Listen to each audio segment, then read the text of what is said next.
Good morning, children. Today I will explain the third part of the lesson Fiber to Fabric.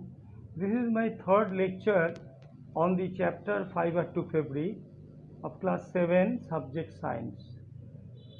Myself, Dr. Devbrata Mukherjee, PGT Biology, Kendriya Vidyalaya number 1, Khachapada, Kolkata region.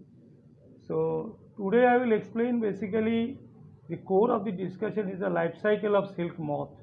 Here I have shown you the pictures of the life cycle of silk moth, adult moth, egg, caterpillar and the cocoon, that is pupa within, and ultimately the adult. So what we will teach today, what we will explain today, that is the life history of silk moth, that is caterpillar or silkworms or pupa and the cocoon, silk sericulture, specifically mulberry silk moth, from cocoon to silk, rearing silkworm, processing silk and the reeling the silk. First of all, we must know what the term silk fiber is. Silk fibers are exactly the animal fibers. Silkworms spin the silk fibers. So what is sericulture? The reeling, the rearing of the silkworms for obtaining silk, that is called the sericulture. Here I have shown you the picture of a sericulture. This is the pictorial representation. The things are there. So the what are the four stages of life history of silk moth? Egg, larva, caterpillar or silkworm, whatever name you may call. Next one is the pupa and the adult.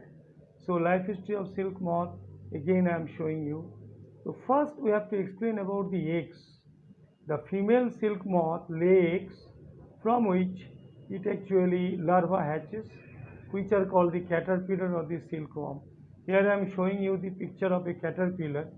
The very next stage, caterpillar transforms into pupa that grow in size when the caterpillar ready to enter the next stage life history, that is called the pupa. So it first weaves a net to hold itself, then it swings its head from the side to side in the form of a figure of 8. So the stage, the pictures are shown here. Third stage, we are discussing about the pupa. Actually, the caterpillar spins a crystals. The silkworm spins a cocoon. The pupa changes into moth. Moth comes out of the cocoon. So the question is coming here. The pictorial representation of the larva and the eggs are shown here. Pupa is in the middle position.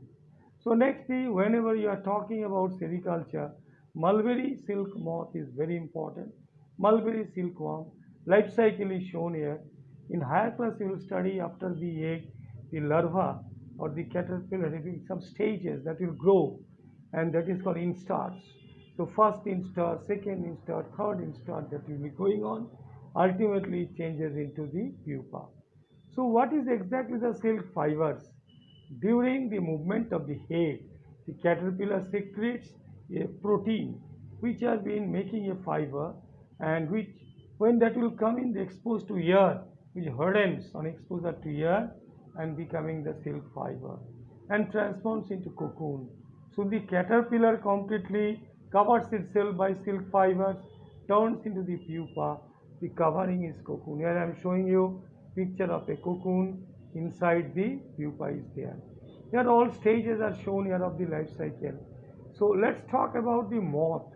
The further development of pupa into moth continues inside the cocoon. It is inside the cocoon taking place, and the silk fibers are used for the weaving silk clothes also, that is used.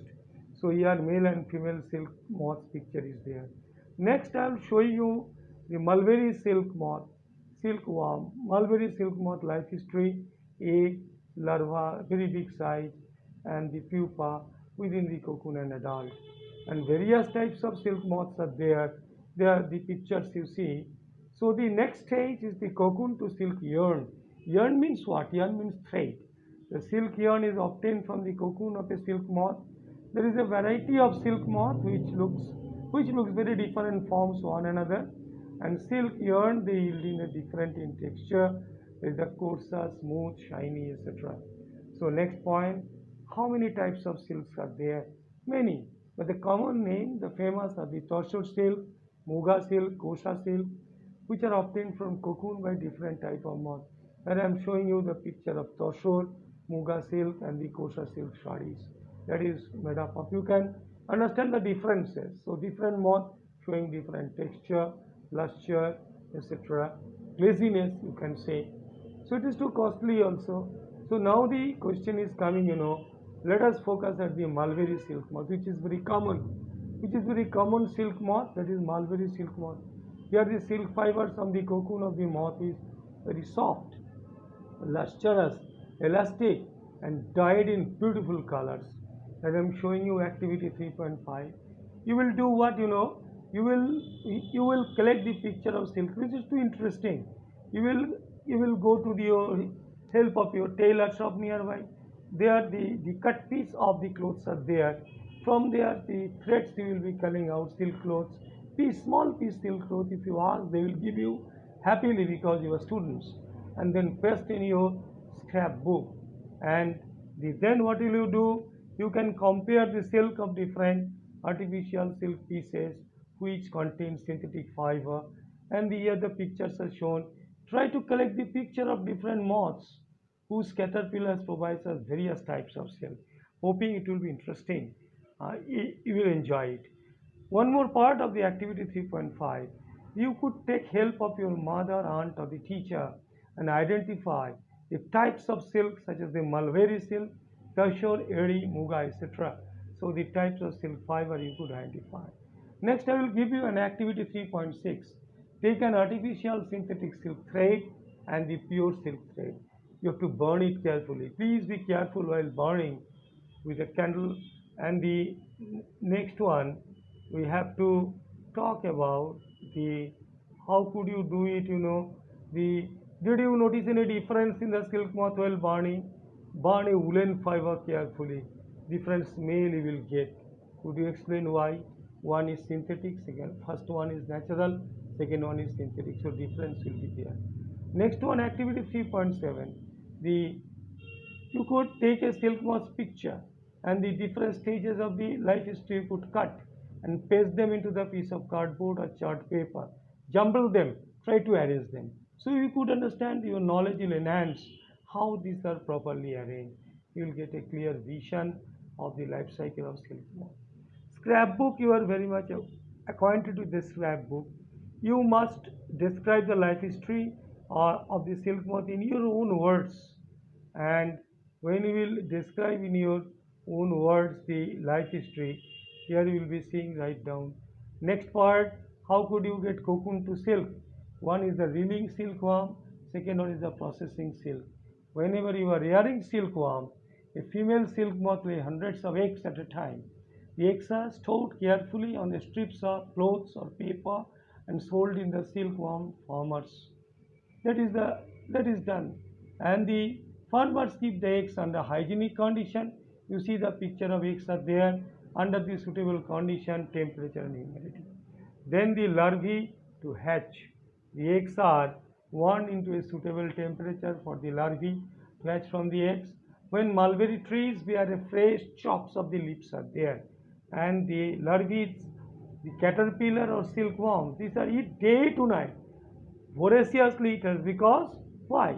Because they need maximum energy for the transformation, egg to larva, larva to pupa, pupa to adult. So lot of the changes in the physiology of their body. So that's why different types of the hormones are secreted, chemicals are secreted to continue the process. So that's why they need more energy to make the process successful. So next, the clean bamboo tray. The larvae are kept in certain clean bamboo tray. Along with their, this is the picture where these are kept in the rearing house, and they 25 to 30 days eat continuously mulberry leaves. Chopped mulberry leaves are given pieces of, and then caterpillar afterwards stops eating and then move to a tiny chamber of bamboo in the tray to spin cocoons. You see now within the chamber they have been gone into the cocoon. Small racks or trays provided in the tray. Cocoons get attached. Caterpillar spin the cocoon inside which develops the silk moth. Next one, processing silk. How could you process the silk? The next process, piece of a cocoon is used for obtaining silk fiber, and the cocoons are kept under the the boiled or the exposed to boiled water or the exposed to steam, and the silk fiber separate out. Process of taking out threads from the cocoon, that is called reeling of silk. So how could you understand reeling of silk? Process of taking out threads from the cocoon for use as a silk, that is called reeling of silk. We have to take out the threads from the cocoon in a commercial manner. How is it done? The pictures are there. Reeling is done by special machines that is shown here, which unwind the threads or the fibers of silk from the cocoon. Next one is the weavers. How could you do the weaving? Silk fibers are then spin into the silk thread and then woven into the silk clothes of the weaver, and how silks are made, that is the pictorial representation. Next assignment I have given you, write the answer of the question. Next class I will give you the ready-made, some of the exercises I will discuss, and the assignment 2 I have given you. Next, the YouTube videos made by me. This is also one more YouTube video incorporated in the slides afterwards. Then the YouTube links are there. So thank you very much. Thank you.